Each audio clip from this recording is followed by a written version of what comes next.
10 strangers, all named Aaron, recently gathered for dinner together in Seattle. The only invitation requirement, their first name had to be Aaron, and they had to live in Seattle. Tyrah's down in the Arc Lounge with two of the Aarons who attended the dinner, Aaron Erbeck and Aaron Sandorffy. Tyrah, what a dinner and what a conversation I'm sure they all had. And it looks like another Aaron is joining us via Zoom. Yeah, we have Aaron Hurst with us as well, Holly, who you may recognize here on ARC Seattle. He comes on and talks about his Seattle Reconnected group. And so this is so exciting. Thank you all for being here today. Thank you. Thank you. Thank you. Of course. Okay, 3 Aarons. I'm feeling left out already. Aaron Hurst, I want to start with you and just bring you in. What prompted you to come up with the idea for this dinner? I mean, part of it was on a lark that I knew another Aaron, and I was like, wouldn't it be fun to do a dinner together?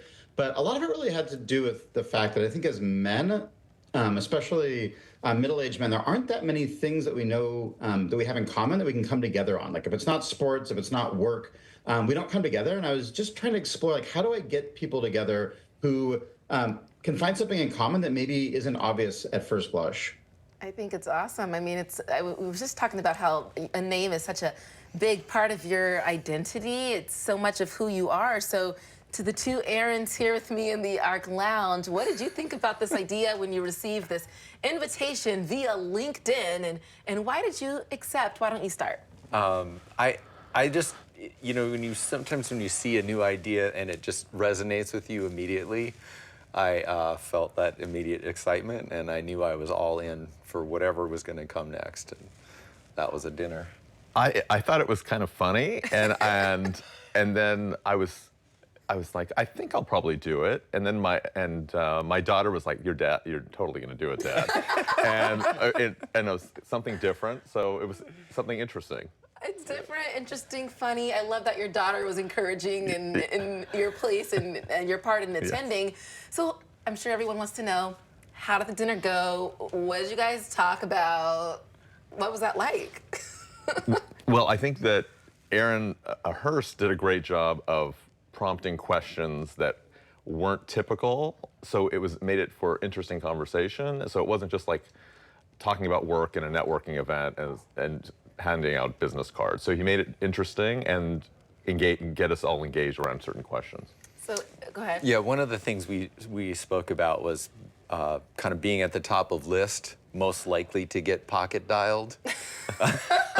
Like maybe being called on first in school, and kind of oftentimes that's associated with not being able to see anyone else go through something. You kind of have to step forward and maybe do it first yourself.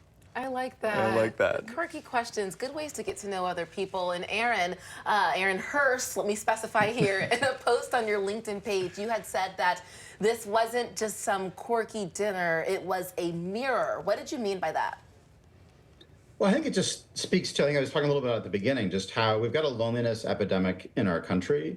And we've got, especially among men, you've got just a tremendous number of men who are lonely and who don't even have like a single close friend. And I think doing this dinner really, I think, put a mirror to our society in the sense that we don't often know how to connect with each other. We often don't know how to build community among each other, especially as men, if there's not a sport involved, if work's not involved. So I think it really causes us all to reflect on, like, how do men connect? How can we build friendship? How can we build community if a lot of the ways we've done it in the past aren't working the same way? And when so many people move and we're constantly having to rebuild community, rebuild connections. So it really forced, I think, all of us to think a little bit about how is it that we make friends? How is it that we connect in a way that's more meaningful? Well said. I love the photos. I love that you all wore name tags because you needed those. It was confusing. A question for all of you. I mean, what do you hope our viewers, and specifically the men who are watching the news this morning, take away from this? Why don't you start, Aaron? I think that the takeaway is, take a chance and try different things, even if it's out of your comfort zone, because you just never know. Like you meet interesting people. It's a fun way to engage and maybe create new relationships. Yeah, take a chance. And Aaron E. Yeah, I think that it is really.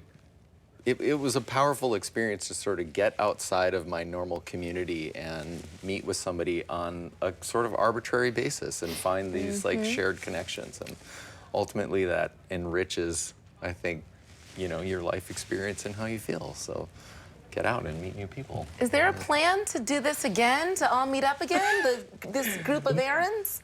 But the list is growing. We have 10 people. We've got, I think, 45 people now on the Seattle Errands list that want to get together. So we're talking about how to do something maybe in the fall. But encourage people, no matter what your name is, use this as an inspiration. Like, host a dinner. Find people to share your first name, or share your birth date, or share their love of dogs, whatever it is. Like, I met a guy who their whole community meets around different tuna fish recipes. I think we look for like more formal ways to get together, but it can be something silly that just brings us together. We just need an excuse to get in the same room together. I was just going to ask you if you had any tips or suggestions for another person that might want to plan an event like this one, if they have a shared name or birthday or... Yeah, any of those things. And I just encourage people to think about, like, across the city of Seattle, there's so many people on any given night just sitting in their home. These are, amazing people wishing that they had someone to go to dinner with or to hang out with. And it's insane if you think about just the tens of thousands of people all having that same experience at that same moment across the city. And it just takes you reaching out to other people and just initiating. If you initiate, there's so many people that are hungry for connection. But if people don't initiate, we're all just sitting at home watching Netflix.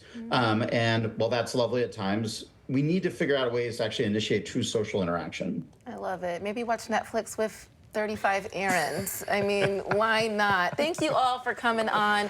Aaron S., Aaron E., Aaron H. This is awesome. I want to do something similar. Holly, yeah. I think we should. Do you know other Hollies, Holly? I'm going to see if there's a Seattle Hollies list. I love how they said the Seattle Aarons list, because now I want a Holly list. I'm sure there are several Hollies for you to connect with. I know. We'll have to see if there's any Tyrahs. Thank you. We'll see. Right. We'll see. To learn more about the Seattle Chamber of Connection, we made it easy for you. Go ahead and scan the QR code on your screen. That'll take you directly to komonews.com/hotlinks. From there, you'll find a link to their website.